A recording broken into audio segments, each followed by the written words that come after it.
Hello and welcome everyone. Today we will read Bulletin of Information 2024. This document is released by the USMLE, so let's quickly go through it.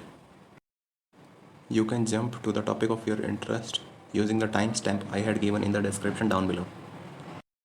You can download this PDF by going on Google and searching for Bulletin of Information 2024 USMLE, and you will click on this link. After this web page will open. You will click on this first link and downloading will start. So let's start reading this. Cautions. To ensure you have a smooth examination journey, please be aware of the following cautions. For students or graduates of a medical school, you must become familiar with the information referenced in this bulletin if you are an applicant with an eligibility period in 2024. If your eligibility period crosses into the next calendar year, that is 2025, please note that you are responsible for reading and abiding by the policies and procedures described in 2024 and 2025 edition of the USMLE Bulletin of Information. If changes in the USMLE program occur after the release of this BOI, they will be effective when posted on the USMLE website. You are responsible for checking the USMLE website for updates and changes to the USMLE policies and procedures. For students or graduates of a medical school outside the US and Canada, if you are a student or graduate of a medical school located outside the United States and Canada with an eligibility period in 2024, in addition to becoming familiar with this BOI, you must also be familiar with the content of the Information Booklet 2024 published by the ECFMG Division of Health. I will make a separate video about the Information Booklet 2024 published by the ECFMG later. If you are a student or graduate of a medical school located outside the United States and Canada, and your eligibility period extends into 2025 and you test in 2025, you must become familiar with and will be subject to policies and procedures in the ECFMG 2025 Information Booklet. The Information Booklet is available on the ECFMG website. Students and graduates of the medical schools located outside the United States and Canada are responsible for monitoring the ECFMG website to ensure they understand the current ECFMG policies and procedures. The USMLE purpose, format, and length. Step 1 assesses the examinee's understanding of and ability to apply important concepts of the basic sciences to practice of medicine, with special emphasis on principles and mechanism underlying health, disease, and modes of therapy. The Step 1 format is approximately 280 multiple choice questions divided into 7 6-minute blocks. Total length is 1 day exam, approximately 8 hours. Step 2 CK assesses the examinee's ability to apply medical knowledge, skills, and understanding of clinical science essential for the provision of patient care under supervision with an emphasis on health promotion and disease prevention. Format of Step 2 CK is approximately 318 MCQs divided into 8 60-minute blocks. Length of the Step 2 CK is 1 day exam, approximately 9 hours.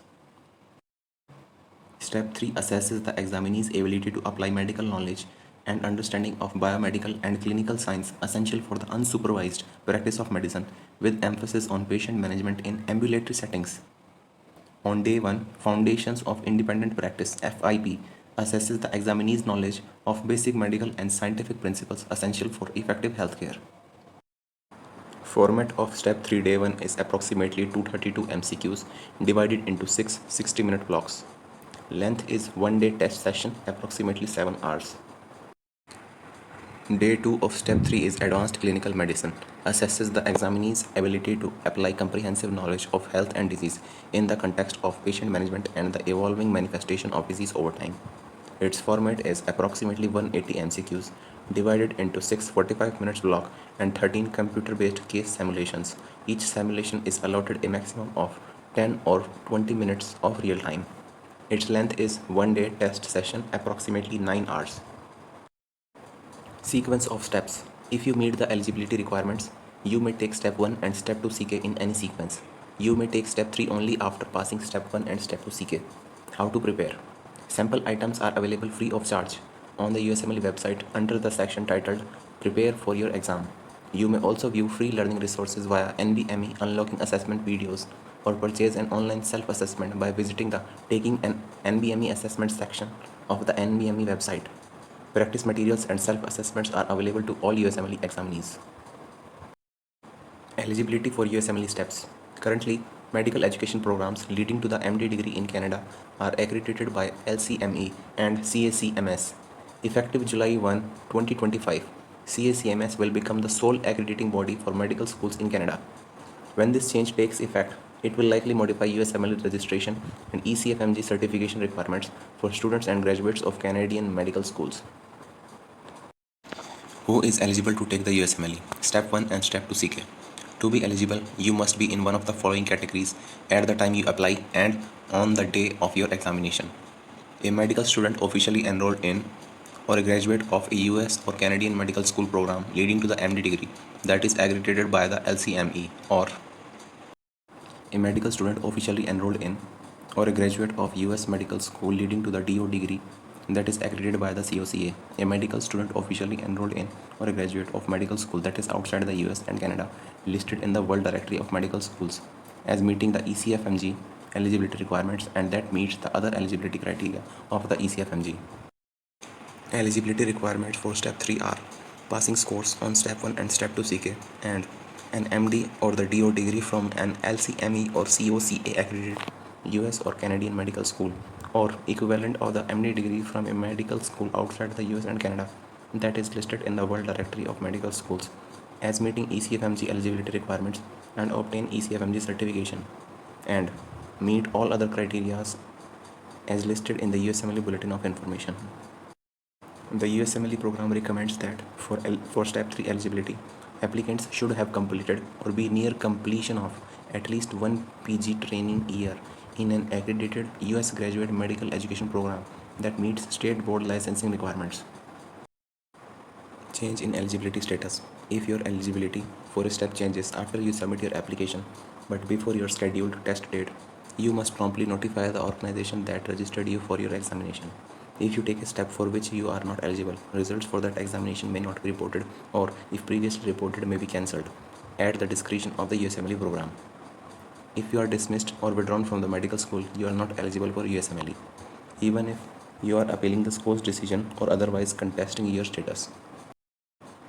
If you are on a leave of absence, please check with the organization that registered you for your examination before submitting your application. If you have already registered, check before testing. Failure to notify the organization that registered you for your examination of your change status may result in a determination that you are engaged in irregular behavior and placement of a permanent annotation on your score reports and transcripts. Graduates from unaccredited medical schools in the US or Canada. If you are a graduate from an unaccredited medical schools in the US or Canada and are eligible for an initial licensure as a physician by a US medical licensing authority, you may take the USMLE only upon a specific request by that physician licensing authority. The physician licensing authority should submit the request to sponsor you to the USMLE Secretariat in advance of your application for each step. Number of attempts and time limits. If you have attempted a step 4 or more times, including incomplete attempts, and not passed, you are ineligible to apply for any step in the USMLE sequence. Attempts at the formally administered Step 2 CK count toward the limit. Many state medical boards require that all steps of the USMLE sequence be successfully completed within a certain time frame. Information regarding the state-specific requirements for licensure can be obtained on the FSMB website. Note: combined degree, example MD PhD students, should reference the USMLE website for more specific information regarding exceptions to the time limits. Retaking failed examinations. You may not take the same step more than 3 times within a 12-month period. Your fourth attempt must be at least 12 months after your first attempt at that examination and at least 6 months after your most recent attempt at the examination. This includes incomplete attempts. Retaking previously passed steps. If you pass a step, you are not allowed to retake it, except to comply with the time limit imposed by a US physician licensing authority for completion of all steps or by another authority recognized by the USMLE program. Visit the USMLE website for more information. If you have not yet passed Step 3 or need to retake a previously passed Step 1 or Step 2 CK examination to meet a time limit imposed by a US physician licensing authority or another authority recognized by the USMLE program, you should understand that if you fail a retake, you will no longer be eligible to take Step 3. To meet the examination requirements for Step 3 eligibility, you must have achieved a passing performance on the most recent administration of the examination intended to meet those requirements. Previously licensed physicians. If you have already been granted a physician license by a US medical licensing authority based on other licensure examination such as FLEX or MCCQE, NBME certifying examination or National Board of Osteopathic Medical Examining Complex US. You may not be eligible to take the USMLE. Please contact the appropriate registering organization with questions about your eligibility. Applying for the test and scheduling your test date. To apply for a USMLE step, you must submit an application through the appropriate organization. Step 1, Step 2 CK, Step 3 are administered at Prometric centers. Step 3 is administered only in the US and its territories. Visit the Prometric website to find the test center closest to you and to schedule an appointment. Appointments at some centers fill up quickly. Examinees are encouraged to schedule at their preferred test center as soon as they have received their scheduling permit. Application materials for students or graduates of medical school inside the US or Canada. Step 1 and Step 2 CK. Students and graduates of LCME or COCA accredited programs should apply for Step 1 and Step 2 CK by following the instructions on the NBME website. For Step 3, graduates with MD or DO degree from an LCME or COCA accredited medical school should apply for Step 3 by following the instructions on the FSMB website. For students or graduates of a medical school outside the US or Canada. Step 1 and Step 2 CK. Students and graduates of medical schools outside the US and Canada that are listed in the World Directory of Medical Schools are meeting ECFMG eligibility requirements should apply for Step 1 and Step 2 CK by following the instruction on the ECFMG website. For Step 3, graduates of medical school outside the US and Canada that are listed in the World Directory of Medical Schools as meeting ECFMG eligibility requirements should apply for Step 3 by following the instructions on the FSMB website. Examinees with disabilities requesting test accommodations. The USMLE program provides the reasonable accommodations for examinees with disabilities as defined by the American with Disability Act (ADA). If you are an individual with a disability under the ADA and require test accommodations to access the exam, visit the USMLE website before you apply for information regarding test accommodations, including procedures, guidelines, and documentation requirements. Requesting additional break time only. Examinees who require additional break time for medical conditions such as diabetes or for other reasons such as nursing mothers who wish to use a breast pump for lactation in the test center may apply for additional break time. Standard testing time by submitting the form found on the USMLE website. Request for the additional break time should be made prior to or upon registration for a step examination. Personal item exceptions. A list of approved personal items that may be permitted in the secure testing area, subject to inspection by test center staff, is available on the USMLE website. See also the personal belongings, what you can bring into the testing room section on the page 11. If you have medical condition that requires the use of an item not listed on the website, contact Disability Services at this email or this website, or you can contact using this phone number. Applying for or scheduling your USMLE steps. Obtaining an eligibility period and scheduling your test date. When applying for examination, you must select an eligibility period during which you wish to take a test. Once your registration is complete, a scheduling permit with your eligibility period will be issued. You will receive your scheduling permit via email. After obtaining the scheduling permit, you may visit the Prometric website to schedule a test date. Scheduling may not be available more than 6 months in advance. Additional information. You are permitted to reschedule within your eligibility period. You must pay a fee if you make a change during the 45 calendar days before your scheduled appointment. If you are unable to test within your eligibility period, contact the organization that registered you for your examination to inquire about one-time contingent eligibility period extension. A fee is charged for this service. If you do not take the examination within your original or extended eligibility period, you must reapply by submitting a new application and fee. Fees are non-refundable and non-transferable. Test dates are provided on a first-come, first-served basis. The USMLE program cannot guarantee the availability of test centers. Therefore, you should contact Prometric to schedule as soon as possible after receiving your scheduling permit. It is also recommended that you schedule your test date early in your eligibility period to provide flexibility in case you need to reschedule. Examination day and testing. Readiness to test on exam day. You should not feel compelled to test on a particular day if you are ill, under unusual personal stress, unprepared for the examination, or otherwise not ready to test. Contact the organization that registered you for your examination for further details regarding rescheduling your examination. These are the test regulations and rule of conduct. You can read them. If you violate these rules of conduct, you may be directed to leave the test center before completion of your exam. Also, evidence of violation of any test administration rule, including these rules of conduct, will result in the action being taken under the USMLE policies and procedures regarding irregular behavior. If you are found to have engaged in irregular behavior, your score report and transcripts will include this finding. You may be barred from taking the USMLE in the future, and your score may be cancelled. These are the rules of conduct. You can pause the video and read them. Stop 8. Report cheating on the USMLE. The USMLE program takes examination security seriously. Irregular behavior includes, but is not limited to, registering for and taking the exam when ineligible, seeking, providing, or obtaining unauthorized access to exam content, including solicitation via social media or web forms, altering exam scores or other official USMLE information, having unauthorized item in the testing area, having or attempting to have someone else take your exam, writing on anything other than the laminated noteboard provided. Personal belongings. What you can bring into the testing room. You are permitted to bring your locker key and ID into the testing room. A list of approved personal items that may be permitted in the secure testing areas are subjected to inspection by the test center staff is available on the USMLE website. Generally, other personal items are not allowed in the secure testing area.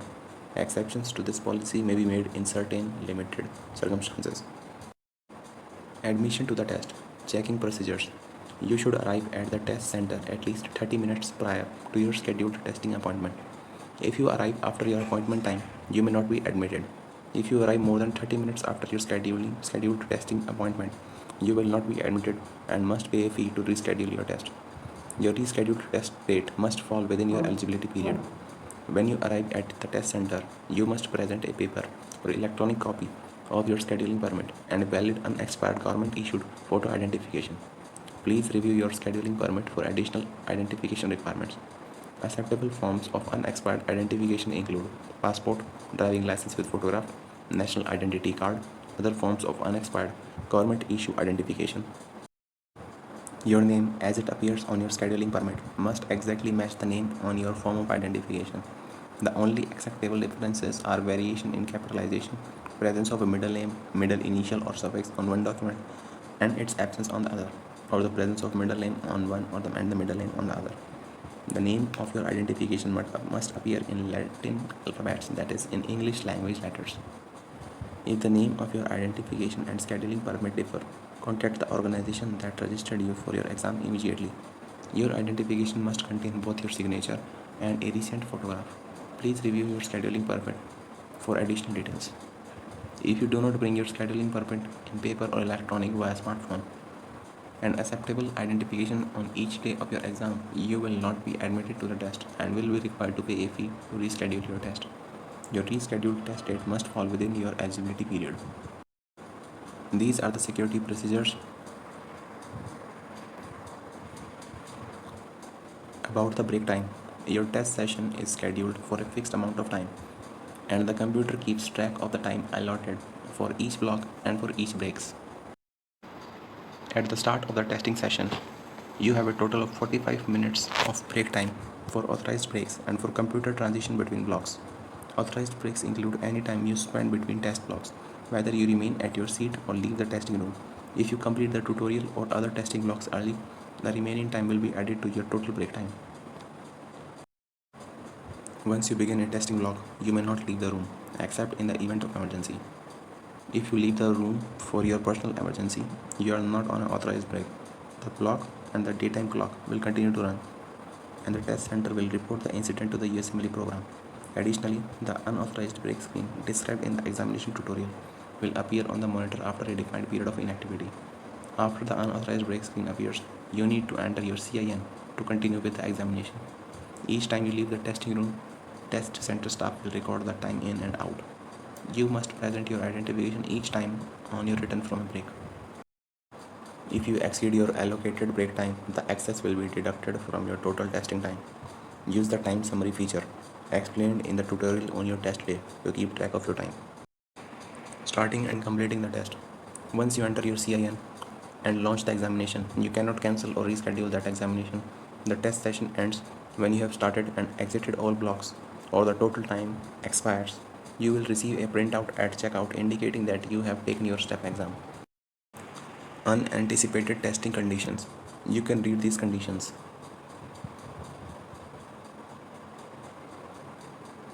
Now, scoring and score reporting. Examination results and scoring. The USMLE program provides a recommended pass or fail outcome on all steps examination. Recommended performance standards for the USMLE are based on a specified level of proficiency. As a result, no predetermined percentage of examinees will pass or fail the examination. The recommended minimum passing level is revised periodically and may be adjusted at any time. Notice of such review and any adjustments will be posted on the USMLE website. The percentages of correctly answered items required to pass varies by the step and from form to form within each step. However, examinees typically must answer approximately 60% of the items correctly to achieve a passing score. For Step 3, your performance on the case simulations will affect your Step 3 score and could affect whether you pass or fail. The proportional contribution of the score on the case simulation is no greater than the amount of time you are giving to complete the case simulation. What happens while you wait for your scores? After testing, the examination data is delivered electronically to NBME. Your responses are scored and converted into the reported score scale for each examination. Analyses are performed to detect aberrant examinee response behavior. Candidates who are identified by the analysis as having an unusual score pattern may be asked to provide an explanation for their testing behavior. Final quality assurance procedures are performed to verify the accuracy of the scores. Score reports are then posted to the secure website of the organization that registered you for your examination and made available to the examinees. Score availability. Results are typically available 2 to 4 weeks after your test date. However, a number of factors may delay score reporting. When selecting your test date and inquiring about results, you should allow at least 8 weeks to receive notification that your score report is available. For specific information about potential score delays, please visit the announcements section on the homepage of USMLE website. When your score is available, you will receive an email notification from the organization that registered you for your examination. Your score report will remain available on the website of organization that registered you for your examination for approximately 365 days from the day of the email notification. After the score report is removed from the website, your score will be provided to you only in the form of an official transcript for a fee. How to receive or send transcripts. To obtain your USMLE transcript or to have it sent to a third party, you must submit an online request and a fee. Please visit the USMLE website to determine which organization to contact to request your transcript and fees allocated with the service. Your USMLE transcript include biographical information, complete examination history, and, if applicable, information regarding findings of irregular behavior and actions reported to the FSMB Physician Data Center. Reporting to the third parties. NBME reports the results of the USMLE to LCME and COCA accredited medical school programs for their students and graduates. For Step 1 and Step 2 CK, if you do not want your results to be reported to your medical school, you must send a request from your email account of the record to webmail@nbme.org at least 10 days before your scheduled test date. A separate request must be submitted for each examination administration. For Step 3, you must specify your reporting preference on your application. The USMLE program does not provide scores or outcomes by telephone, email, or fax to anyone. The scoring process is not accelerated for any individual or group. Incomplete scores. If you do not open every block of your examination may not be scored, and the attempt may be reported as incomplete on your USMLE transcript. For Step 3, if you take day 1 but do not take day 2, the exam may be reported as incomplete. Score rechecks. For all steps, a highly rigorous process is used to ensure the accuracy of the scores, including a parallel scoring method involving independent scoring system. Therefore, a change in your score or in your pass-fail outcome based on a recheck is extremely remote possibility. To date, the score recheck process has not resulted in a score change. The score recheck process does not include a manual review of the questions or your answers. When a request for a score recheck is received, the original response record is retrieved and rescored using a system that is outside of the normal processing routine. The score calculated during the recheck is then compared with the original score. You will be advised in writing whether the original score, if applicable, and or pass or fail outcome was deemed accurate. No additional information will be provided in the letter. If you wish to request a score recheck, submit a request and service fee to the organization that registered you for your examination. Your request must be received no later than 90 days after your result was released to you. Score validity. The performance of the examinees is monitored and may be analyzed to detect aberrancies or any other information that raises the question about the validity of your exam results. The USMLE program reserves the right to cancel the exam results that are at or above the passing level prior to or after release. If the USMLE program has a good faith basis for questioning whether the exam results represent a valid measure of knowledge or competence as assessed by the examination. Questions about score validity may result from irregular behavior. Please refer to the irregular behavior section on this BOI on page 18 to 20. Improper access to the exam portion or other factors. If there are questions related to the validity of your exam results and your result has not yet been reported, your official score report may be delayed or withheld, pending completion for further review and/or investigation. Whether questions related to the validity of your exam results arise after your results have been reported or before, the USMLE reserves the right to cancel the results if it has a good faith basis for questioning the validity of your result. If your result is being investigated for valid concerns, you will be notified in written by the USMLE Office of the Secretary. After review and analysis of all available information by the USMLE program, exam results will be classified as either valid and reportable or invalid and either not reportable if not yet reported or cancelled if previously reported. If your result is invalidated, an annotation of score not available will appear on your record next to the date of your examination, and you will be notified and advised of the options for retaking the examination if retaking is permitted. Unusual testing history may impact your access to the USMLE. If your performance raises concerns about your readiness to the test or your motivation to pass, the USMLE program reserves the right to restrict your future access to its examination and/or to impose conditions on future access. Do not test if you are not able or not ready on your scheduled test date. Irregular behavior. The USMLE program takes examination security seriously and is committed to protecting the integrity of its assessment. If you have evidence that someone may have violated a USMLE rule or participated in irregular behavior, contact the USMLE program via the Stop It app. These are the examples of the irregular behavior. You can pause the video and read them. Irregular behavior investigation process. You can read the detail of this investigation process by pausing the video. Now these are the details of the organization. In case you need any other further information about the Step 1 or Step 2 CK, you can contact the NBME 37050 Market Street, Philadelphia, or on their website and email them. These are the contact details for Step 3 examination, and this is for the scheduling and test center inquiries. This is for test administration inquiries. This is for journal inquiries. Thank you. Next video will be on how to apply for USMLE Step 1 exam step by step. It will be released by December of this year. Thank you. Subscribe and support.